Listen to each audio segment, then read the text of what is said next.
Three, two. We're going to keep it 100% real today. I have a confession to make. I have bought a fake watch before. Has anyone ever bought a fake watch, a fake belt, a fake purse? Lesson I learned is never buy a watch from someone who's running while they're trying to sell you a watch. What's going on, guys? My name is Min Win with What's a Mortgage. Welcome to our channel. The goal of our channel is to simplify home ownership. And tonight we are going to go over fake loan approvals. One thing I hate more than fake watches, fake designer things is a fake loan approval. Imagine you out there shopping around with your realtor, writing offer after offer, and realize once you go into escrow, your approval gets denied, and you're sitting there wondering, like, what happened? How did this happen? And tonight we're going to go over how to sniff out those fake approvals. If it's your first time tuning into our show, do me a huge favor, hit the subscribe and notification button so you're notified every time we go live or post new content. We go live every Monday night on Facebook and YouTube at 9 p.m. and we post content daily on Instagram and TikTok. So if you're not following us on Instagram and TikTok, go ahead and do so. Also, guys, this is an interactive live stream, so ask a lot of questions. Let's get into it. Let's talk about these fake loan approvals. Let me tell you a story about a client first. We had someone reach out to us while they were in escrow, and they told us they were pre-approved at a builder. It blows my mind it happened at a builder. They went to a builder, they got on the list, and the builder pre-approved them. Let me tell you the first time to sniff out a fake loan approval. If the loan has been pre-approved, why are you asking the people to pay off debt? If you're asking the consumer to pay off debt, most likely that loan is not approved. If you've been approved, normally they want you to be stealth, sit still, not go out there and do a bunch of crazy things. But they had this client pay off debt. Months down the road, they had to pay off $9,000 in debt, and now the appraisal's done. And all of a sudden, they're not approved at what they were looking for, and they have to come in with more money. They just came out of pocket $9,000, right? And now they got to come out of pocket more just to close the loan. If they don't, the loan would be denied and canceled. And imagine the builder, the buyer, they went to the design center. So this was new construction. They've already mapped out this whole home, and everyone has installed everything into the property, all the construction workers, and now the loan is denied. What type of loan officer is that? Guys, it happens so often. Let me tell you a second story before I start. We had somebody, I love it, when someone comes to me, man, I was pre-approved by another lender, all I have to do is beat the rate. That's the easiest thing. We beat the rate, they get into escrow, and they realize this is a BS approval, another fake approval. And now they're going to lose their deposit or they have to back out. But think about the realtor. All the offers they wrote up, all the times they were called last minute to run to a house, to write an offer, for another fake loan approval. All right, guys, so now we want to avoid that. And it's happening so much right now. And as you're out there shopping for a home, or if you're a realtor, you want to avoid these fake approvals. So before we get into fake approvals, let's talk about the 5 types of loan approvals that they offer out there. So you have to understand the different types of loan approvals so you understand which one is fake, which one is real. So, big screen. So the 5 types of approvals. First, there is the manual underwritten approval. That's Dave Ramsey's golden goose, and we'll go over that in a second. The automated underwriting approval, the pre-approval letter, the underwritten conditional approval, and last but not least, the final clear to close approval. So these are the 5 approvals you're going to witness out there. And you want to be able to see which one you get and how to sniff out, is that a real one or not? Let's talk about Dave Ramsey. Before we go to his slide, let's check out on the website, on his website here. This is on Dave Ramsey's website that was released and it's been updated. Let me see the last time this thing was updated here. This thing was updated September 24th, 2021. How to live without credit. Buying a home. Don't have a credit score? Good. Despite what everyone else says, you don't need one to buy a house. Oh my God, what's this guy on? And if you've never gone into debt, that shouldn't be too difficult, right? Now it's time to focus on one thing. Make sure you have a large down payment to buy your next home. Without a credit score, your down payment is a big factor, along with your job and how long you've been employed at your line of work. You also want an outstanding history of rental and utility payments. How can you rent somewhere without credit? Look for a mortgage company that uses a process called a manual underwrite. So he's talking about here about a manual underwrite, the first approval. So if you're out there looking for a home and you listen to Dave Ramsey and you get this manual approval, yes, they can approve you. But you can reach out to any seller right now in a seller's market. And I don't think we're going to see a buyer's market in the next 3 to 4 years because of the lack of inventory. Do you think that lender or that seller is going to take you serious with a manual of pre-approval? Where are you writing an offer? What type of property? Are you writing an offer on a farm or on an igloo? Come on. In today's market, you can't go out there and shop with these manual approvals. These manual approvals, the seller is not going to take you serious. You want to make sure you have an automated approval, which we'll go over in a second. Okay, so let's look at this manual approval here. All right, so with a manual approval big screen, for buyers whose credit score scenarios do not fit the box. Like Dave Ramsey said, if you have no credit, it's probably going to be a manual approval.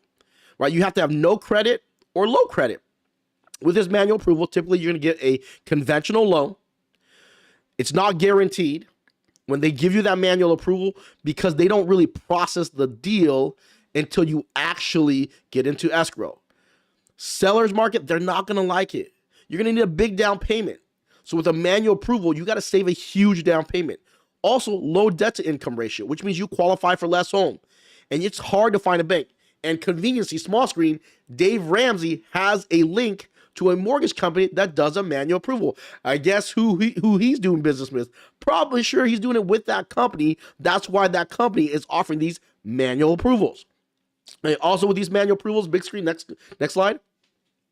You have to having credit below for government loans, right? So if you didn't go with a conventional loan, you want to go with a government loan, you need to have a credit score. But if your credit score is under 580, big down payment, low DTI, right? So if it's, it gives you so much uncertainty. When you're going with a government loan with manual approvals right now, not a lot of sellers are going to review it. They're going to require a big down payment and a low DTI. So for conventional, you can go without a credit score. If you can find a way to rent somewhere and they're going to document your rent, they can use the rent as a non-traditional trade line. But imagine right now, if you were the seller yourself, would you accept a pre-approval that was a manual approval? There's so much uncertainty. So if you see someone offering you a manual approval, most likely I would focus on how to get an automated approval and stay away from the manual ones. Because even though you can get pre-approved, a seller, it would be hard to motivate a seller to accept your offer. So even though it's not fake, the likelihood of you getting a manual approval to get your offer accepted and actually push through is very slim. I'm not saying it's impossible, but very slim. That's why I would avoid them. What you want to focus your energy on, which is the next type of approval, is the automated underwriting approval. There's 3 types, big screen. There's desktop underwriting for DU. Fannie Mae is ran for conventional loans, FHA loans, and VA loans. Then there's Loan Prospect. Freddie Mac ran for conventional loans. And if you're going with a USDA loan, it's called Guaranteed Underwriting System. What happens is a lender runs your credit and uploads your application based on the information you provide into a cloud-based software that follows Fannie Mae, Freddie Mac, or the GUS system, then issues an automated underwriting approval based on the information that's put in the system. So if you talk to a lot of lenders or you talk to a lot of realtors, when they're writing the offer, they'll ask the lender, hey, can I get a copy of the DU? Can I get the LP? Can I get the GUS if it's USDA? So this approval is a little bit better than automated because Fannie Mae, Freddie Mac, and GUS has scrubbed the credit, which means they've already viewed the credit. And through their system, by credit alone, they can say, hey, this person has a high chance to get their offer accepted. But the one problem that I don't like with these automated, next slide, is it's based on the loan officer's application. Let's look at the pros and cons here. So it's analyzing your credit, which increases your chance of getting the loan, predicts what condition the underwriter will ask the buyer before approving the loan. And that's really important. So when you get a DU or an LP or a GUS approval, there's going to spit out an approval list. So whatever the loan officer puts on your application, the DU, LP, the automated system spits it out and will give a condition list to verify whatever was on the application. So at least you know the loan can be approved, and these are the conditions you will have to complete for the lender to issue the money. Here's the con. The application is based on the loan officer's judgment. DU also doesn't catch the debts and large deposits. So if you're trying to show some bank statements, if the lender puts they have X amount in the bank, the lender doesn't really source any of the deposits. So a lot of times when the lender puts what's on the bank statement, you might be short to close because there might be a big deposit the lender you can't source. And now you have to back it out and you might be short to close. So that's one thing that DU doesn't catch. It can't scan your bank statements. Also, with DU and LP, it can't catch certain things on credit. Like if you had IRS payments, if you had child support, that's not on your credit, but it's on the pay stubs, they can't catch that. If you co-sign for somebody, they can't catch that. If you have 12 months bank statements showing that someone else made the payment or that your business makes it, they can't catch that. If there's under 10 payments left, they can't catch to omit those things. So there is a pro where I think when you get a conventional loan, it works out in your favor when you get a conventional loan, because when you go with a conventional loan and you have that 620 to 700, that DU and that LP really helps, because let's say you meet the credit requirements, you meet the DTI requirements for some reason between 620 and 700. If they don't like the loan, it will not approve it, even though you fit the parameters. So you don't get excited. You're out there looking for a property, and all of a sudden, once you get one, the lender runs a DU and you don't get an approve eligible. That's why it's really important that you get these underwritten, these pre-approvals or these automated approvals up front. Remember, when you're talking to a lender, when they do run your credit, ask for the DU and LP. Right? At least that's one step closer to your approval. Doesn't mean the approval is real. So you're out there, oh my gosh, I'm approved. You know, some people call me, they're all cocky. They're like, I got my DU. Well, great, you got your DU. They scrubbed against the credit, but it's based on the information from a salesperson. If you were a salesperson, you would know we're very optimistic people. Salespeople are very optimistic, right? They think the highest and best. But the underwriter might not think that once you go into escrow. That's why I see a lot of people, I had the DU, what happened? You fall out of escrow. Okay, so let's look at the third type of approval. And here's the one we all get shocked on. Anyone ever get a letter in the mail? You've been pre-approved by up to a certain dollar amount for a credit card or for a car, and you get excited and you start looking for cars online already, or you start figuring out what you're going to spend the money, and you realize it's only a pre-approval. They haven't really looked at the file, the meat and potatoes of the file yet, and you get all excited, and all of a sudden, when it's time to issue the money, you're not getting the dollar amount you want. And that's what happens with pre-approval letter. Okay, pre-approval letters issued when a loan officer has ran the automated underwriting through Fannie Mae or Freddie Mac and gotten you an approval. Letter is sent to the consumer and realtor to let them know that they are pre-approved to buy a house. Even though it passed DU and LP, it's still not enough because the underwriter has not looked at it and gave you the final decision. And I feel like this pre-approval letter, which a lot of loan officers who are watching this are probably going to disagree with me because maybe they don't offer the other types of approval. Well, my pre-approval is good to go. I'm 10 for 10, but they don't issue you the money. Anything can happen, especially in 2021. If you're watching this, with all the changes to people's income, employment gaps, tax return gaps, or not filing correctly because of COVID, or not coming back in time with P&L issues, right? So a lot of things can happen.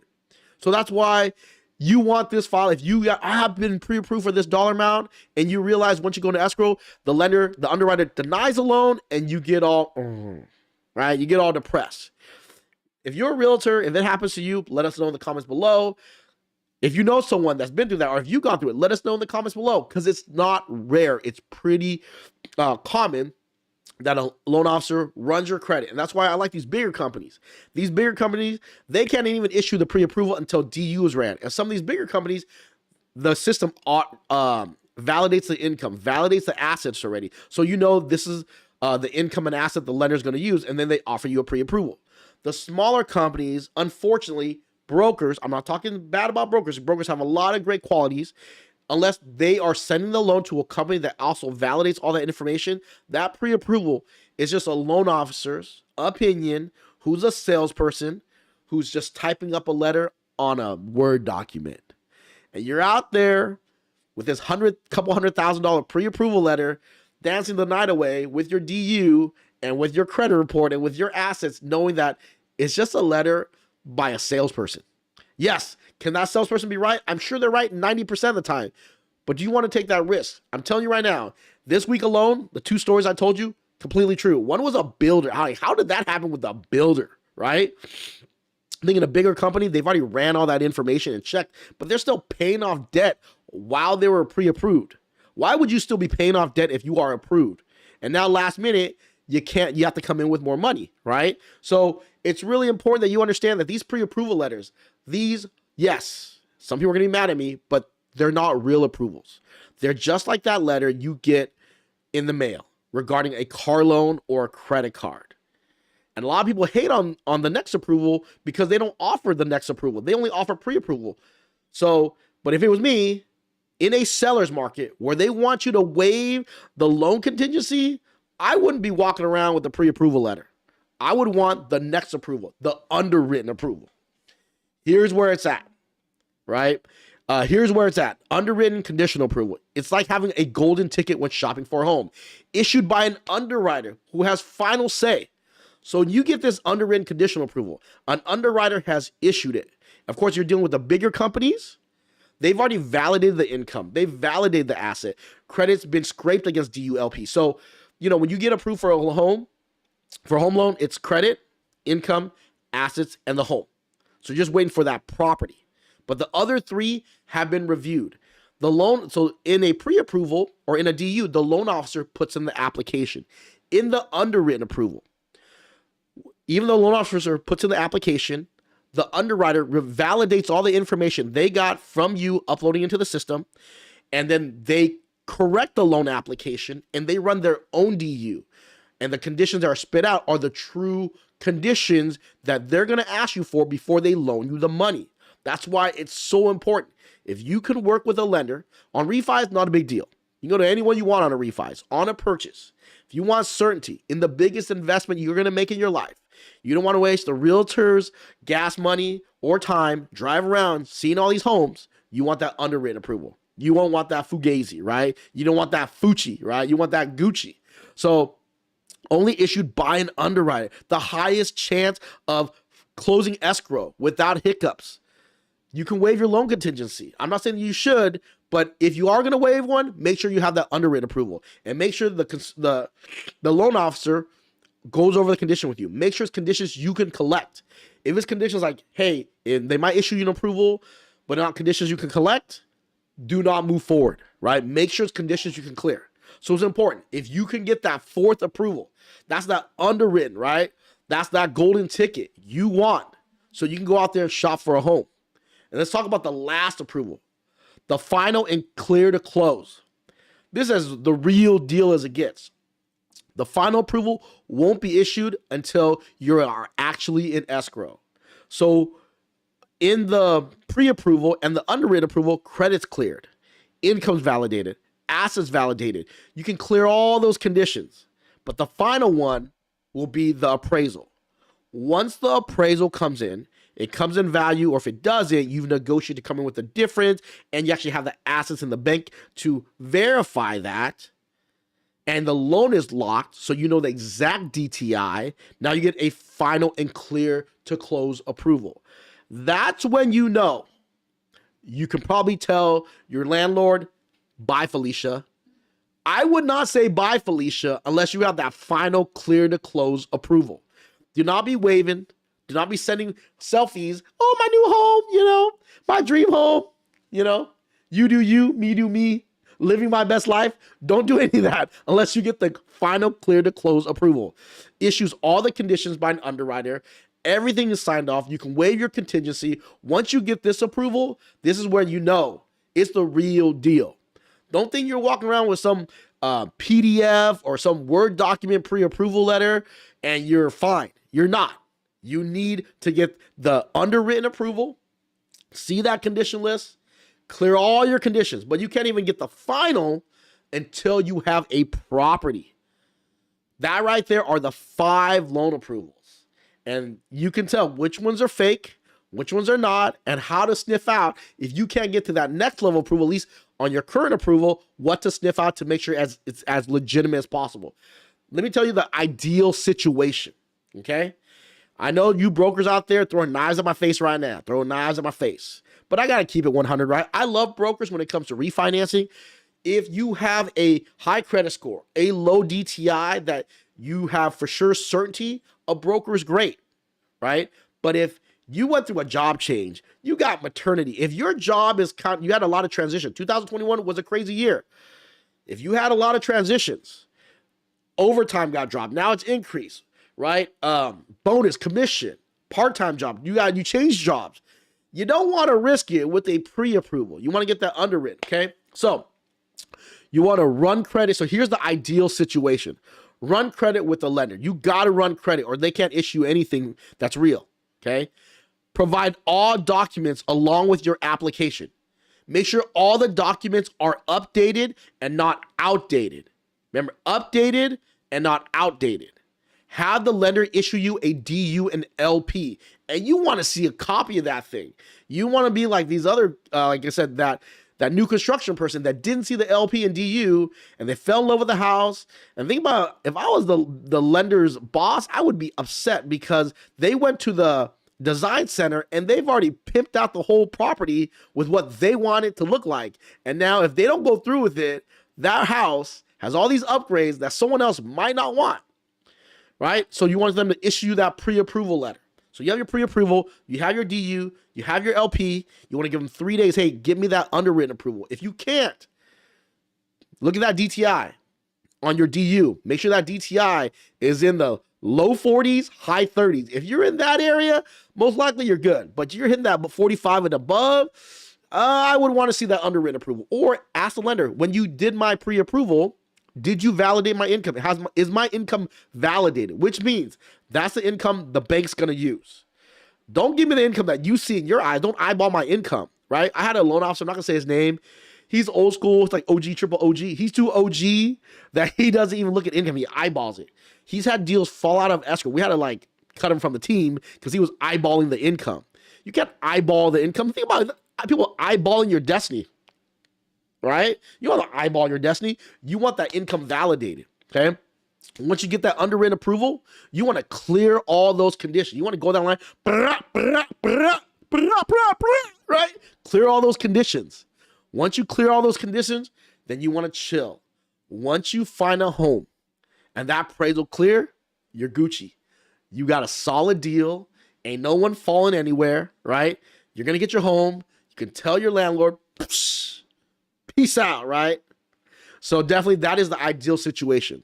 So that right there, guys, is how you sniff out a fake loan approval.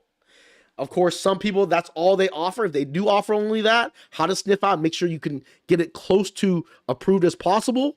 And that's how you prepare yourself. So you don't waste your time, waste your energy, kill your spirit, right? By going out there, writing offers on homes that you're not approved for. All right, guys, hopefully you enjoy the content. Guys, leave me some feedback on the bottom. If you're a broker, give me some info, leave me some feedback. Yes, I'm not here to crap on you guys. I gave you guys, like I said, there is an out for brokers. There's some brokers out there. There are my friends that they're really good at income. Sometimes they work with other wholesalers that they send the loan to that does do underwritten approvals. But of course, I'm here looking out for your best interest, and I got to give you the 100 on the information, right? Keeping it 100 with you. Okay, guys, so leave some comments below. If they brought you value, save this video, share this video, and like this video. And if you have some questions, let's bring out some Q&A. Okay, contact us. Guys, don't forget, give us a call. You want more information on underwritten approvals, give us a call, 714-790-9697. If you do have an underwritten approval and you don't know how to read it, and for some reason your loan officer's not explaining it, or you still don't understand it, give us a call, 714-790-9697, or text it to us, right? Text us or email us the approval, info@whatsamortgage.com. Okay, so what's going on, Dan? Explain how that could happen. Danny, we just broke that down. Brandon was good. Definitely a seller's market, right? DJ, what's up, brother? Hi, Dad. Karen, stated income, stated asset, pre-approved. Karen, if you got a stated loan, stated income, stated asset, good for you, right? I'm sure it's a big down payment. Congratulations. Lorena, what's going on? Can you get a conditional approval on a TBD investment? Yes, you can. It all depends on if the lender issues it, right? Raphael, broker be like, I'm not hitting on brokers. I like brokers. I like the fact that they can diversify, send your loans to different places. They probably have outside the box with other types of financing. But I know on refinancing, great. You already own the property. Most likely, your chances are not qualifying is very slim. But on purchases, anything can happen, right? Lorena, this happened to me. I knew it, right? I was already in escrow when I got a call from my loan officer asking, are you sure you want this house? Red flag, right? Red flag for sure. But which lender even offers a conditional approval without a signed purchase contract? A lot of lenders. The companies I used to work at, all the bigger companies do. Loan Depot, Guarantee Rate, Western Express, a lot of big lenders. Wholesalers, some of the wholesale banks that these brokers send the loans to, they offer them too. It all depends on who you're doing a loan with. If you're going to go with this stated investment, that would be really hard. I'm not going to lie, Karen. I'm not saying it's impossible. That I don't see too many people doing it. All right. Great info, Joe in Austin. What's going on, Joe? How you doing, Austin, Texas? Linda, I got approved by Abe and never got an approval letter or breakdown. Abe is no longer with us, Linda. I do apologize. Like I said, he's a solid guy, but he is no longer with us. I wish him well. I do apologize. Please reach out if you have questions. Give us a call, 714-790-9697, Linda, all right? Or just send us a text or message us after this live. Sandy, yep, underwritten pre-approval is amazing, especially if you do all the above and then your lender hits you with that. They can't close you they can't close you with 2 week left closing window, and everything needs to be transferred. Cold-blooded. All right, Karen. All right, guys. Hopefully you enjoyed tonight's live. Hopefully it brought you value. One last thing, like I said, if I've brought you value tonight, do me a huge favor. Save this video, share this video, and like this video. And if you are not following us by now, please hit that subscribe and notification button so you're notified every time we go live or post new content. And if you're not following us on TikTok or Instagram, please go ahead and do so. All right, guys, we want to end all our episodes with our attitude is gratitude. Without you, there would be no us. So thank you guys so much and have a great night. And you're off. Okay. Light on the comments, but yeah, decent views. 20 on YouTube, 40 on Facebook. Okay. And then the comments finally come in. Wow. All right, cool. After the stream. Like the cool. All right.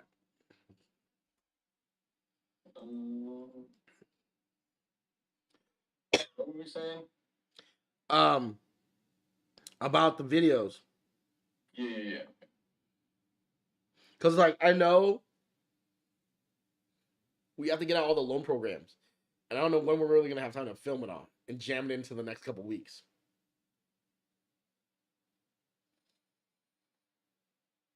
I'll make time.